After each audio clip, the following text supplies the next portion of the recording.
Yeah, good morning, dear students. In the previous class, we discussed that until now, a language has been usually considered as a function of something else from other point of view. Let us discuss now what are those other points of view. So, other points of view. In the first place, there is a superficial view taken by the general public. In the first place, there is a superficial view taken by the general public, which sees a language merely as a nomenclature. A language, okay, this is the opinion of the general public. This is the opinion of general public. Of course, it is a superficial view. A language is merely as a nomenclature. A language is merely as a nomenclature. Nomenclature means giving names to the particular things and objects. Simply giving names and repeating them or identifying them and addressing them with those particular words. This is a superficial view. This is a view which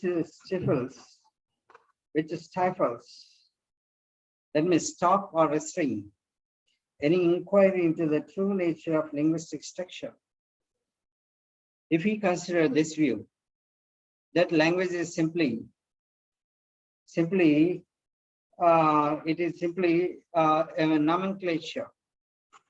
If you are bound to that particular viewpoint, then this view stops us or restrains us from any inquiry into the true nature of linguistic structure.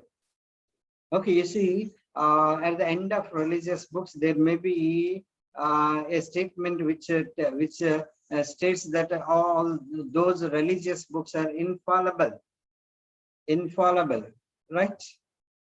Okay, no one should remove a single word or a single letter to this book, or else he may be cursed. Likewise, okay, when we have such thing, when we have such a statement, we do not inquire it. We simply blindly believe what is there in that book, what the priest or what the other master of a particular religion or the preacher of a particular religion teaches us. We used to believe. If there is no such chance to inquire it. Okay, let's see here. It says that this belief or this viewpoint that is simply considering as a nomenclature, language as a nomenclature, this view is a restraint or it is a barrier or obstacle for any inquiry into the true nature of linguistic structure. True nature of linguistic structure. So, then there is the viewpoint of the psychologist. Another viewpoint is there, that is from psychologists. Okay, psychologist studies the mechanism of the sign in the individual. Of course, the psychologists study the mechanism of the sign in the individual. Then it is limited to the individual act of speech. Okay, then there is a viewpoint of the psychologist. This studies the mechanism of the signs in the individual. But it takes us no further than the individual execution. It takes us no further than the individual execution. But already in the previous sessions, in the previous discussions, we discussed that language is social. Language is rather social than this individual. Okay.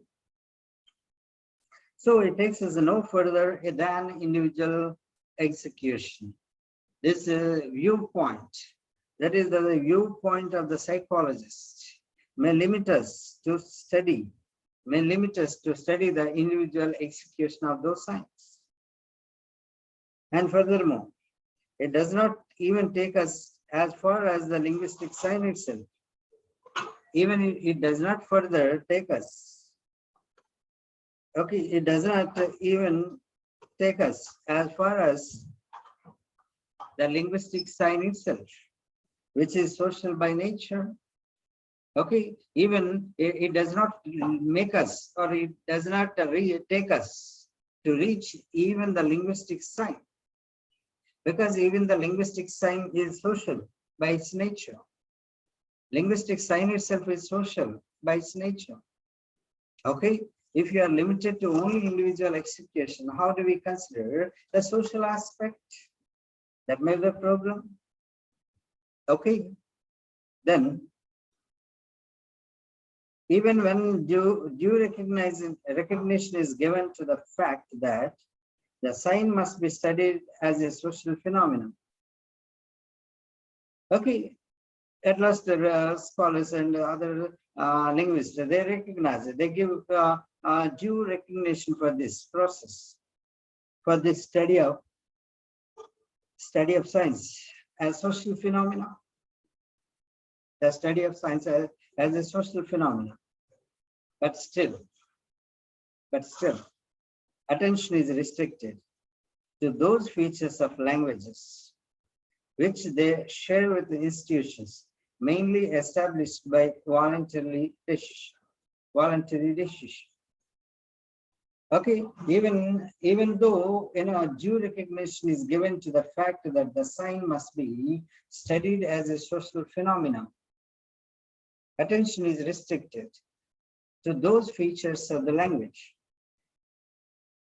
It is restricted only to those features which they share with the institutions, mainly established. Okay, even due recognition is given, that is limited to the shared that is limited to the study of the features which are shared along with other institutions, social institutions established. In this way, the investigation is diverted from its goal. In this way, the investigation is diverted from its goal. It neglects those characteristics. It neglects this type of due recognition neglects those characteristics which belong only to semiological systems in general and to languages in particular. Okay, what characters should be studied, and what characters are neglected by these? Okay, these characteristics are neglected.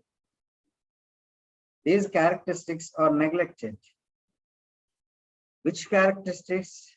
Those which belong only to the semiological systems in general. And to languages in particular. Okay, so here he insists the linguists and even the scholars, even the readers, to find out what are the characteristics of semiological system, which ultimately, in particular, may be the characteristics of your language. Okay. So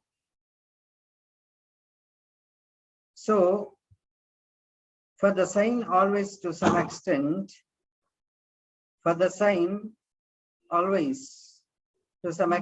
explores.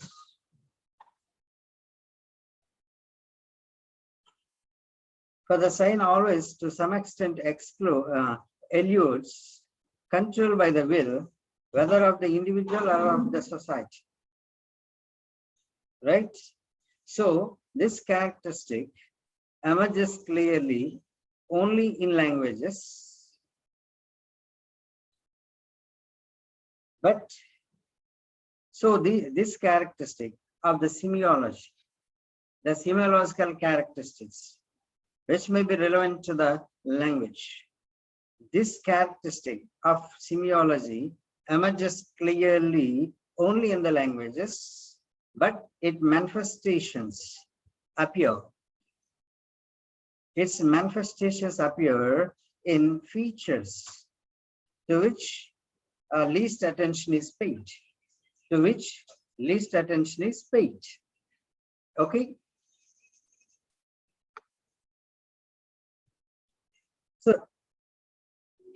So this characteristic of the semiology emerges clearly only in languages, but its manifestations appear in features to which least attention is paid.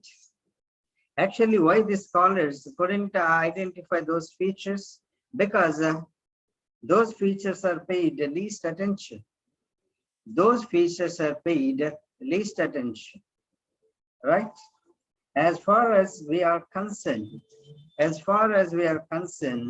the linguistic problem is first and foremost semiological. Okay, now here he is coming to the point. Ferdinand de Saussure is towards the end of his point. He says that as far as we are concerned, the linguistic problem is first and foremost the semiological. Okay, if you want to study the linguistic problem, we should realize that the linguistic problem is not any other thing. It is the linguistic problem is the semiological problem. Linguistic problem is the semiological problem, right? All our proposals derive their rationally from this basic fact. From this basic fact. What is the basic fact? The linguistic problem is the semiological problem. From this basic fact, all our proposals derive their rationally. Okay, from this linguistic, from this basic point, we may derive all our proposals, all our hypotheses. Okay, hypothesis means rational statements of rationally. Okay, rational statements regarding rational statements towards a problem, right? Those statements will try to give rationally, try to give an answer for those problems. Okay, if one wishes to discover the true nature of language system,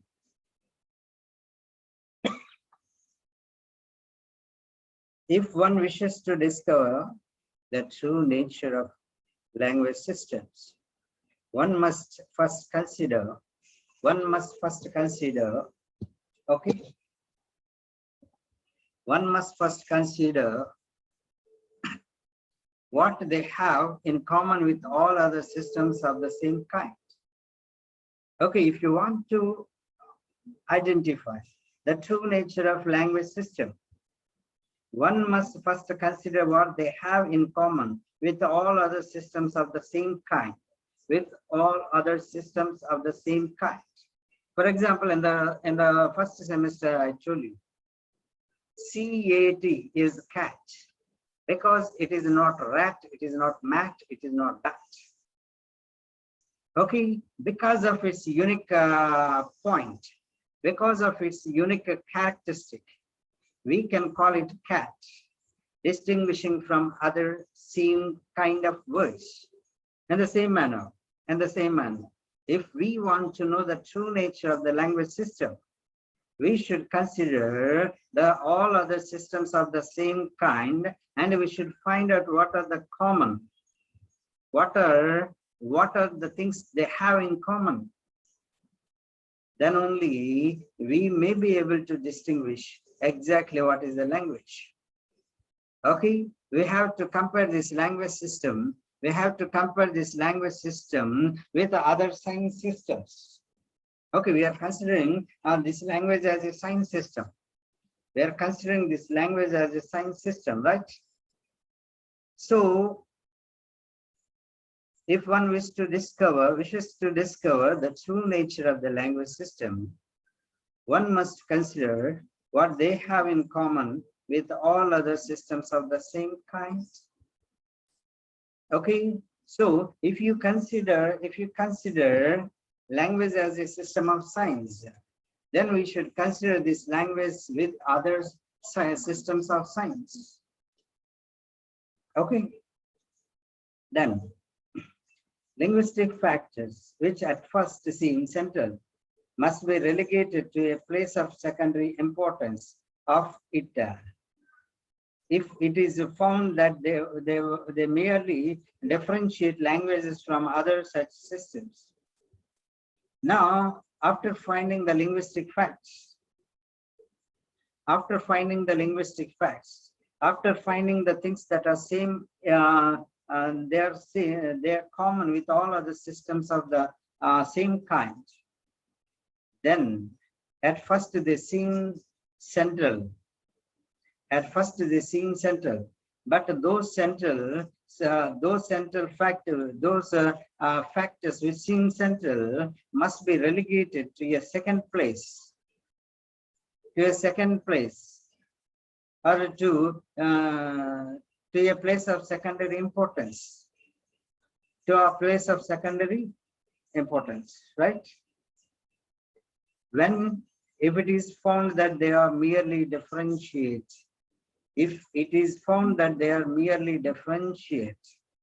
those linguistic factors, if those linguistic factors are found that they are merely differentiate languages from other such systems, then we can give them secondary importance. We can give a place of secondary importance, right? In this way, light will be thrown not only upon the linguistic problem. In this way, light will be thrown not only upon the linguistic problem by considering rights, RITES, rights. Okay, Egnalu or Posalo, and so. Customs, that means Achara, etc., as science. We consider them also science, rights and customs. Okay, then as science, they will be possible. It will be possible, we believe, to see them in a new perspective by considering them. If we study these semiological problems or the semiological aspects, then by considering rights, customs, etc. as science, it will be possible, we believe, to see them in a new perspective. Even we can see the rights and the customs and other institutions with a new perspective. So the need will be felt to consider them as semiological phenomena. If you observe carefully, surely the need will be felt. We may feel to consider them as a semiological phenomena. Surely we may feel to consider them as a semiological phenomena, and to explain them in terms of the laws of semiology. This is the last statement he is going to make. The need will be felt to consider them. That means the linguistic facts or linguistic problems as semiological phenomena. The linguistic problem is semiological problem, and to explain them in terms of the laws of semiology. Now we have to explain those problems in terms of the laws of semiology. Okay, so finally he concluded like this. Dear students. Okay, he started defining language. Okay, then he identified what may be different perspectives, what may be two sides of the same coin. Two sides of the same coin. He gave some examples, and finally, later he identified the linguistic structure as independent system. The linguistic structure as independent system. And finally, he says that to understand the linguistic problem, we have to consider it, we have to measure, or we have to study the linguistic problem as a semiological problem. A semiological problem. To explain this linguistic problem, okay, we have to explain them in terms of the laws of semiology. In terms of the laws of semiology, right? That is the important thing, dear students.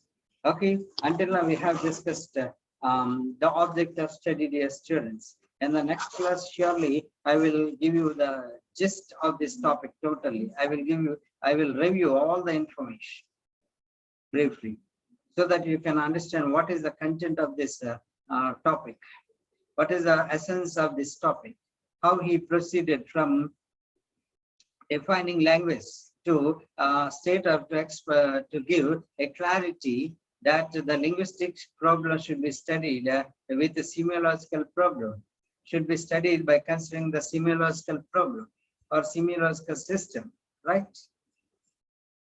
With this, I would like to conclude. Yeah, this is the object of study, dear students. The object of study. Okay. So in the next class, I will summarize the total text so that you can understand well. Thank you. Thank you.